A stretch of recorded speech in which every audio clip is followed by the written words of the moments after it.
नमस्कार, मैं डॉक्टर अंजू अग्रवाल पुनः आपके समक्ष प्रस्तुत हूँ। हम मैथिली शरण गुप्त के यशोधरा खंड काव्य की व्याख्या कर रहे थे, उसी कड़ी को हम आज आगे बढ़ाएंगे। आज का जो काव्यांश है, इसमें यशोधरा की उस समय की मनोस्थिति का वर्णन है जब गौतम सिद्धार्थ तपस्या करके कपिल वस्तु आ रहे हैं, बुद्धत्व की उन्हें प्राप्ति हो गई है, ज्ञान लेकर के आ रहे हैं, कैवल्य प्राप्त करके आ रहे हैं। समस्त कपिल वस्तु की जनता उनको सर आँखों पर बिठा रही है, उनका स्पर्श करके अपने आप को भाग्यशाली मान रही है। तो ऐसे में जब पूरी नगरी में उनका मान सम्मान अभिनंदन हो रहा है, पूरा नगर उनको देख करके बहुत प्रसन्न है, अति प्रसन्न है। यशोधरा भी बहुत उत्साहित है, बहुत प्रसन्न है। लेकिन यशोधरा इस बात को नहीं भूली है कि इतने वर्षों तक उसने अपने प्रिय का इंतज़ार किया है और गौतम उनको, सिद्धार्थ उनको कहे बिना, बताए बिना उसको त्याग करके चले गए थे। तो ऐसे में यशोधरा के मन का एक स्वाभाविक वर्णन है, स्वाभिमानी यशोधरा है। मैथिली शरण गुप्त ने, जैसा कि हम पूर्व में भी बात कर चुके हैं, उर्मिला, यशोधरा जैसे उपेक्षित पात्रों को अपने काव्यों की नायिका बनाया है। तो यहाँ यशोधरा की मन स्थिति का चित्रण इन्होंने इस काव्यांश में किया है। यशोधरा अपने आप से ही, अपने मन को ही समझाने की कोशिश कर रही है, उसको दृढ़ बने रहने की, दृढ़ संकल्प जो उसने ले रखा है या जो दृढ़ निश्चय कर रखा है, उस निश्चय में अपने आप को नहीं डगमगाने के लिए कह रही है, उससे प्रार्थना कर रही है कि हे मन, अब तूने जब इतने वर्षों तक बड़ा अपना स्वाभिमानी स्वरूप रखा है, जो तेरे मन में अंतर्द्वंद उठे हैं, आज उन अंतर्द्वंदों की परीक्षा का समय है। तो तुम इस परीक्षा में अब आज भी खरे उतरना। वास्तविक जो परीक्षा है तुम्हारी, वो आज ही है। तो अपने मन को संबोधित करते हुए यशोधरा कह रही है, रे मन, आज परीक्षा तेरी, विनती करती हूँ मैं तुझसे, बात न बिगड़े मेरी। अब तक जो तेरा निग्रह था, बस अभाव के कारण वह था। लोभ न था, जब लाभ न यह था, सुन अब स्वागत भेरी। रे मन, आज परीक्षा तेरी। अब अपने आप को ही बोल रही है, अपने मन को समझाते हुए, कहते हुए, चुनौती देते हुए कि हे मन, वास्तव में तेरी परीक्षा आज से ही प्रारंभ हुई है, या तेरी परीक्षा आज है। तेरी मुख्य परीक्षा हे मन आज ही है। तो ऐसे में मैं तुझसे विनती करती हूँ, हे मन, प्रार्थना करती हूँ कि तू अब डगमगाना मत। अति उत्साहित होकर के, अति भाव विवल होकर के कहीं तू अपनी परीक्षा में अनुत्तीर्ण मत हो जाना। मैं तुझसे विनती करती हूँ कि अब मेरी बात बिगड़नी नहीं चाहिए। मेरा जो स्वाभिमान है, मेरा जो आत्मसम्मान है, उस पर चोट नहीं आनी चाहिए। तो मन जो बहुत ही विचलित है, मन जो चंचल है, मन पर नियंत्रण करना बड़ा मुश्किल कार्य है।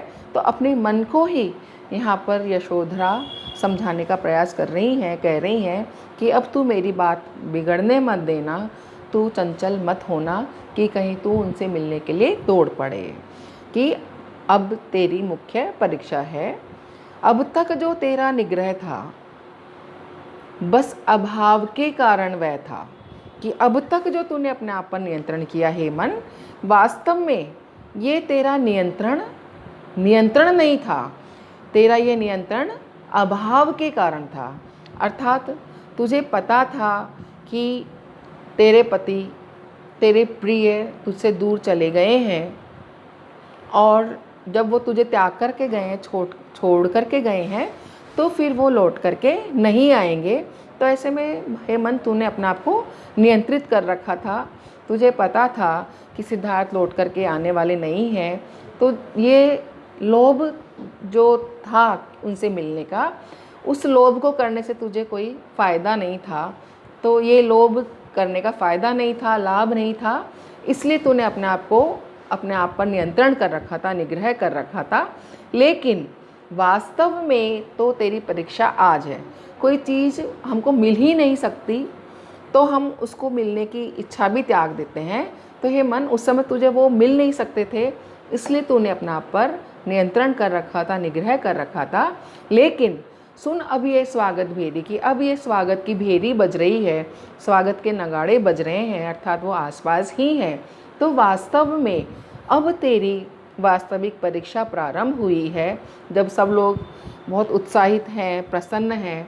तो हे मन, तेरे धैर्य की परीक्षा, तूने जो अब तक अपने आप पर नियंत्रण कर रखा था, उसकी वास्तविक परीक्षा आज है। तो हे मन, तू अपना धैर्य मत खोना, अपना स्वाभिमान बनाए रखना। तो यहाँ पर यशोधरा जो है अपने मन को अब और अधिक कठोर कर रही है, अपने निश्चय पर अड़िग होने का प्रयास कर रही है कि इतने वर्ष तक उसके मन में जो अपमान की एक ज्वाला सुलग रही थी, आज कहीं ऐसा ना हो कि वो ज्वाला उनको देख करके बुझ जाए और वो सिद्धार्थ से मिलने के लिए बाकी नगर के लोगों की तरह ही उससे मिलने के लिए चली जाए। तो अपने मन को कह रही है कि वास्तविक परीक्षा हे मन आज तेरी है। दो पग आगे ही वह धन है, अवलंबित जिस पर जीवन है। पर क्या पथ पाता यह जान है, मैं हूँ और अंधेरी, रे मन आज परीक्षा तेरी। कि जहाँ पर मेरा धन है, मेरे प्रिय हैं, मेरे मन के प्रिय हैं, वो वास्तव में दो पग आगे ही है, दो कदम आगे ही। अगर मैं दो कदम आगे बढ़ती हूँ तो मुझे मेरे प्रिय रूपी धन की प्राप्ति हो जाएगी, जिस पर कि मेरा ये पूरा जीवन अवलंबित है, आश्रित है। उन मेरे जीवन धन तक पहुँचने के लिए सिर्फ दो कदम मुझे बढ़ना है। लेकिन ये जो दो कदम हैं, क्या वास्तव में वो दो कदम ही है? ये अगर किसी राह पर जिस पर हम चल रहे हैं, जो हमको लग रहा है कि दो कदम है, ये दूरी वास्तव में किसी व्यक्ति के लिए कितनी अधिक है, कितनी बड़े ये दो कदम हो सकते हैं, ये कोई भी रास्ता या पथ नहीं जान सकता। उसको वो दो कदम, सिर्फ दो कदम लगते हैं, एक दूरी मापक वस्तु लगती है। लेकिन वास्तव में जिस पथ पर कोई व्यक्ति चल रहा है, उसकी मनोस्थिति क्या है, उसकी मनोस्थिति, उसके अंतर्द्वंद्व, उसकी विरह, व्यथा, उसकी पीड़ा, वही व्यक्ति जान सकता है जो उस पर कदम बढ़ाता है और जिसके लिए ये बहुत कठिन कार्य है। उसके मन के लिए, उसके कदमों के लिए ये तो कदम बहुत भारी है। ये कोई पथ नहीं जान सकता, ये कोई व्यक्ति ही जान सकता है, जिसको कि उस पर चल करके जानना है कि वो पथ उसके लिए कितना विषम है, कितना अंधकारपूर्ण है, या उसके लिए उसको अपने मन की, अपने आत्मसम्मान की, आत्म बलिदान की, कितना आत्म बलिदान देना पड़ेगा, कितना अपने स्वाभिमान को आहत करना पड़ेगा। तो वास्तव में उस पर चलने वाला व्यक्ति ही इस चीज़ का अनुभव कर सकता है कि यह पथ कितना बड़ा और विस्तृत उसके लिए हो सकता है। तो वास्तव में मैं बहुत अंधेरे में हूँ, हे मन, तुझे ही मेरा उजाला और प्रकाश बन करके रहना है। आज तेरी परीक्षा है और इस परीक्षा में तुझे उत्तीर्ण होना है। तो यहाँ पर गौतम के आने से बहुत प्रसन्न होने के बावजूद भी मानिनी, स्वाभिमानी यशोधरा अपने मन को नियंत्रित कर रही है, उसको रोकने का प्रयास कर रही है। यदि वे चले आए हैं इतना, तो दो पद उनको है कितना, क्या भारी वह मुझको जितना, पीठ उन्होंने फेरी, रे मन आज परीक्षा तेरी। ये बोल रहे हैं, यदि वे चले आए हैं इतना, कि जब गौतम, सिद्धार्थ इतना चल करके आ गए हैं, कैवल्य की प्राप्ति करके इस नगर तक पूरा तप करके सिद्धि प्राप्त करके आ गए हैं, इतने कष्ट उन्होंने सहन किए हैं, इतनी साधना उन्होंने की है। तो जब वो इतना चल करके यहाँ तक आ गए हैं, तो 2 पद उनको है कितना, तो 2 कदम और चलना, कि मुझसे अगर वास्तव में मेरे लिए उनके मन में ज़रा भी सम्मान है, जैसे दूसरे लोगों के लिए, नगरी के लोगों के लिए प्रेम है, ऐसा कोई प्रेम है, कुछ विशेषता अगर मुझ में है, अगर वो मुझे मानते हैं, तो फिर उनके लिए 2 पद चलना और कितना कठिन है। उनके लिए कोई 2 कदम चलना कठिन नहीं है, क्योंकि ये उनके आत्मसम्मान की, स्वाभिमान की बात नहीं है, अभी तो ये मेरे आत्मसम्मान और मेरे स्वाभिमान की बात है। तो अब 2 कदम चलना मेरे लिए भारी है, लेकिन उनके लिए चलना इतना कठिन नहीं है। क्या भारी है मुझको, जितना भारी ये 2 कदम मुझे आगे बढ़ना लग रहा है, क्या उतना भार उनको अनुभव हो रहा है? उनको अनुभव इस भार का, या ये 2 कदम बढ़ाना उनके लिए कठिन नहीं हो सकता, क्योंकि उन्होंने गृह का त्याग किया था, तो ऐसे में घर की वापसी भी उन्हें ही करनी पड़ेगी। अगर मैंने उन्हें छोड़ा होता या मेरे किसी भूलवश वो चले गए होते, तो मैं क्षमा प्रार्थी होते हुए उनका अभिनंदन कर सकती थी, लेकिन क्योंकि वो मुझे त्याग करके गए हैं, बिना कहे गए हैं, तो ऐसे में अब उन्हें ही मेरे पास में आना चाहिए, ये मेरे स्वाभिमान की बात है। तो ऐसे में जिन सिद्धार्थ ने मुझसे पीठ फेरी थी, आज उन्हें ही मेरे समक्ष उपस्थित होना चाहिए। उनके लिए ये कदम उतने भारी नहीं हैं जितने कदम मेरे लिए आगे बढ़ना भारी है। सब अपना सौभाग्य मनावे, दरस परस निश्रेयस पावे, उद्धारक चाहे तो आवे, यहीं रहे यह चेरी, रे मन आज परीक्षा तेरी। कि नगर के जो भी लोग हैं, सारे नगरवासी अपना सौभाग्य मना रहे हैं, सिद्धार्थ के दर्शन करके बहुत खुश हो रहे हैं, उनके दर्शन करके, उनका स्पर्श करके, अपने कल्याण की कामना करके अपने आप को गौरवान्वित अनुभव कर रहे हैं। तो सब भगवान मान कर के अपना सौभाग्य मना रहे हैं, मान रहे हैं, स्पर्श कर रहे हैं, और सिद्धार्थ भी उनको बड़ा प्रसन्नतापूर्वक उद्धारक की तरह उनसे मिल रहे हैं। तो यशोधरा कह रही है कि उन्हें ज्ञान की प्राप्ति हो गई है, नगरवासी बहुत प्रसन्न हैं, उनको भगवान समझ करके स्पर्श कर रहे हैं, दर्शन कर रहे हैं, अपना कल्याण प्राप्त कर रहे हैं।